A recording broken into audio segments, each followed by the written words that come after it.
Hey y'all, it's Rachel. Welcome back to Constellation Library. It's good to see you. Today, by the time you're watching this, it should already be fall. Hopefully this is being uploaded on Wednesday the 22nd, which is the Autumn Equinox. But I thought this would be a good time to go over with you my fall TBR. But first, a few small notes. Please ignore the mattress. We're still moving in, and we haven't quite decided what to do with this mattress. We're pretty sure we're donating it, but it doesn't have a home at the moment. So cats lay on it, but other than that, it just kind of sits there. So ignore that. Also, I'm in my pajamas because a girl wants to be comfortable. So hopefully that is not a deterrent for you, but this is just a cozy little TBR. Hope everybody enjoys it.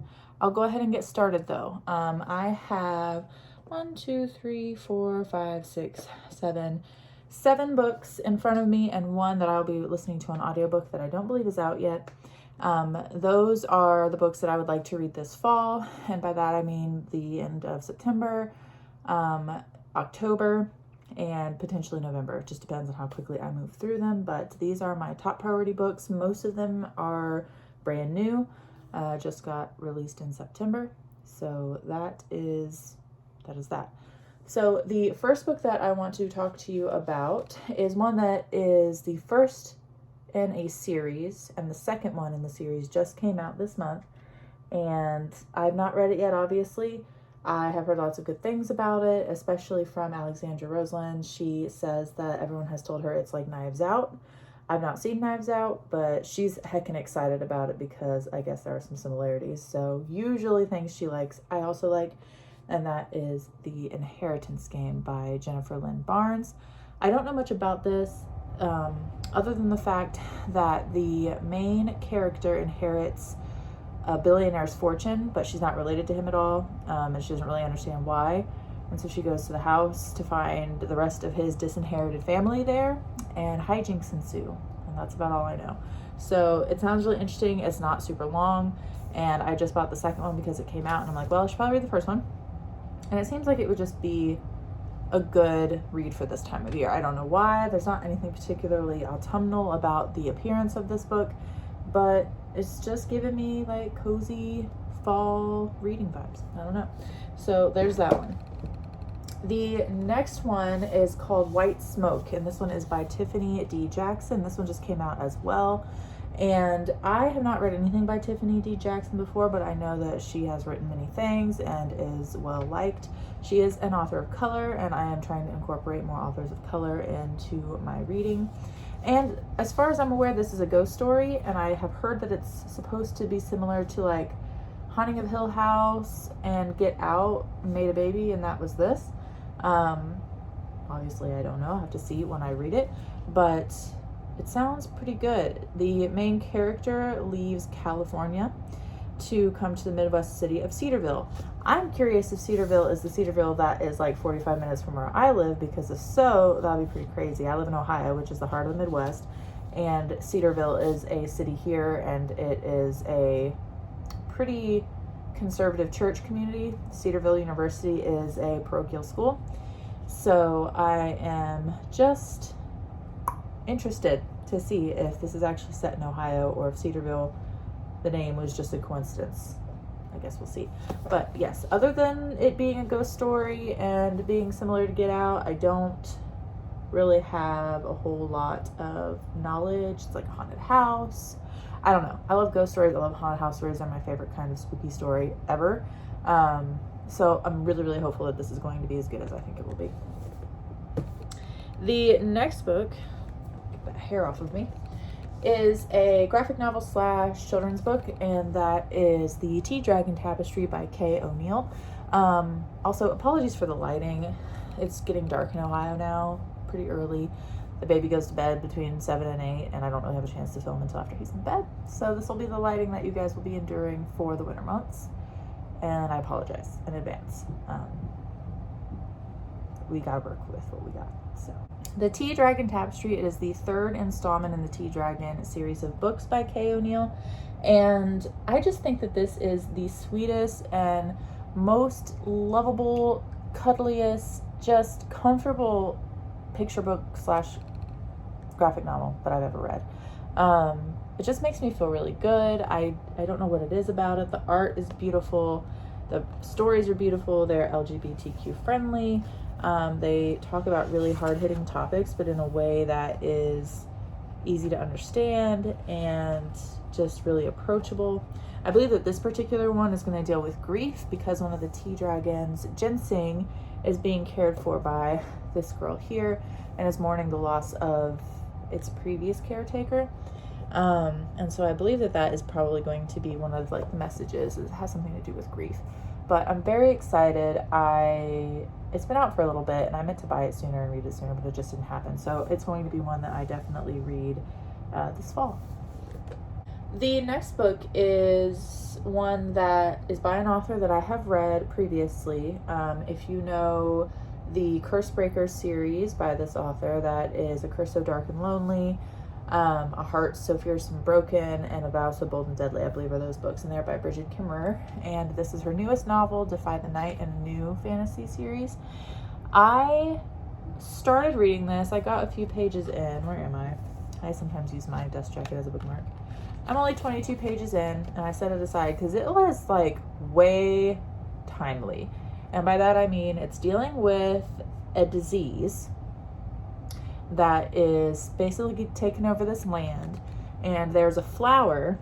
You can see the flower on here, but the flower, apparently the petals of this flower are distilled in some way to create an antidote that helps fight the infection of this disease. And it is very closely monitored by a particular country where it grows, and they have jacked the price of this flower up. And so only the wealthy are able to essentially treat their illness, and anyone who can't afford this antidote suffers and essentially dies. I don't know if Bridget Kimmerer is an American or not, but if she is, then this is an allegory for the fucking American healthcare system. Can you afford it? Cool, you get to live. Can't afford it? Cool, you get to die. That's basically the way it is here. And also, I'm feeling like this is related to the pandemic and just those sorts of things inspiring the story.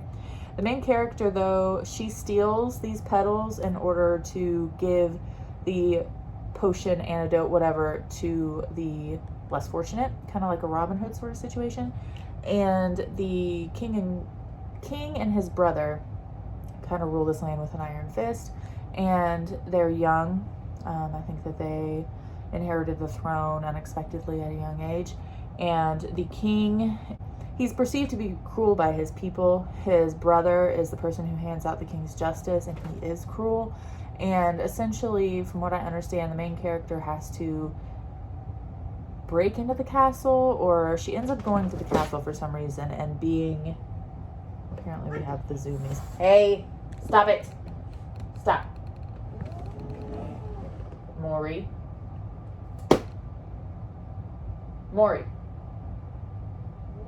Ginger.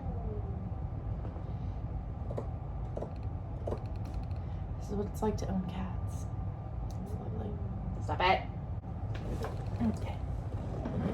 Sorry about that. We had to break up a potential fight here, which, you know, she's, God love her, not the smartest, so she'll probably end up back on the floor right where he is. What was I saying?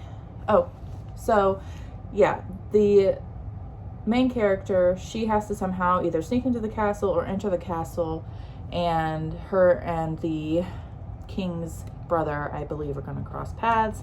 And I'm assuming that there's going to be some kind of enemies to lovers relationship thing happen here. I have very little evidence for that, but that's just like my spidey senses are tingling about that. So we'll see what happens, but I'm very excited. Again, it's not a super long fantasy. I want to say that it's about 450 pages, which, like, that's not too hateful, truthfully. So the next book that I will be reading is actually an audiobook. It is a sequel to one that I have already read, and it is, if it's not out, it's coming out soon. I want to say it's coming out on the 28th. And the book is The Last Graduate by Naomi Novik. It is the sequel to A Deadly Education. I read A Deadly Education earlier this year, and I really enjoyed it. I should say I listened to it on audiobook, which is reading, but there's a distinction there. So I listened to it on audiobook from my library, and I really felt like it was a great audiobook. I thoroughly enjoyed myself. The book itself was fast-paced. It was an interesting premise. I love a magical school premise. There are obviously some problematic things in it. If you have been anywhere on the bookish interwebs, you'll have probably heard about some of the issues with it. But on the whole, I did enjoy it. I did not purchase it because I didn't know necessarily that it was one that I would read again, so I didn't bother purchasing it since I'd listened to it for free from the library. So I'm going to have the same experience with The Last Graduate and just listen to it for free from the library, because why buy a sequel when I don't have to? So the basic premise of A Deadly Education is that you have your main character, whose name I cannot remember at this point, which is no surprise to anyone if you know me at all. But essentially, she is kind of a loner. She doesn't have a great attitude. Everybody can cast spells and wield magic. Some people have a natural affinity for various types of magic. Her affinity is for basically death, destruction, and mayhem type magic. It's very easy for her to create devastating and deadly spells. But she doesn't want to be that person, even though it is naturally intrinsic to who she is. So she, unfortunately, just doesn't have a whole lot of friends. She is mixed race. Her father, I believe, is from India, and her mother is English, and she lived on a commune, I believe, with her mother. She didn't have really any contact with her father's family because of the malevolence that lived within her. They didn't want anything to do with her. So, yeah, she doesn't really have any contact with them. She is a student at the Scholomance, and the Scholomance is essentially a school, but there are no teachers. You essentially teach yourself. There's a library, and there are monsters that try to kill you basically all the time. Whether you're awake, whether you're asleep, you have to have wards up to protect yourself, and essentially you just need to survive to graduation. That is the goal. It's easier to do that when you belong to, I'm not sure the term that's used, but it's kind of like a faction of students who are usually more wealthy, well off, have a lot of power. They have devices maybe that amplify their power. Our main character is not a member of any of those factions. She's not liked by any of them. There is another character, and I can't remember his name either. I'm doing a great job here. And he is very powerful. He is just like the golden boy, the one who saves everybody, and he ends up saving our main character. And there's kind of like she feels like she owes him, and they have this unsteady sort of friendship, and they're always together. They don't always like each other, but the story progresses with them getting to know each other, her making some new alliances among other students, because if you don't have any alliances, it's unlikely that you're going to not be picked off by a monster at some point. So being able to form those alliances is something that is more likely to get you to graduation. So that's basically the premise of it. It was very, like I said, very fast-paced, very entertaining read. I'm very excited about The Last Graduate because the first book left off on a fucking crazy cliffhanger. So I'm definitely interested to see where the next one goes. My husband is home. I'll return momentarily. The next book is one that I'm actually about 40% of the way through, and I'm just chipping away at it as I go, and that is The Way of Kings by Brandon Sanderson.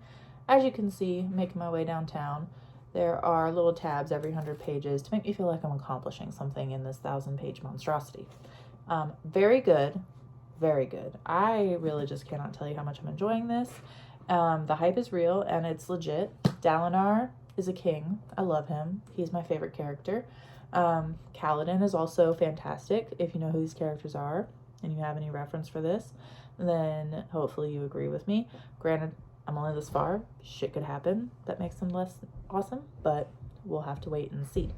Overall, though, I'm very much enjoying it. I wish that I could summarize it for you in a way that would make sense. I've actually filmed this exact clip several times trying to do just that, and I feel like I talk forever and I don't really say anything.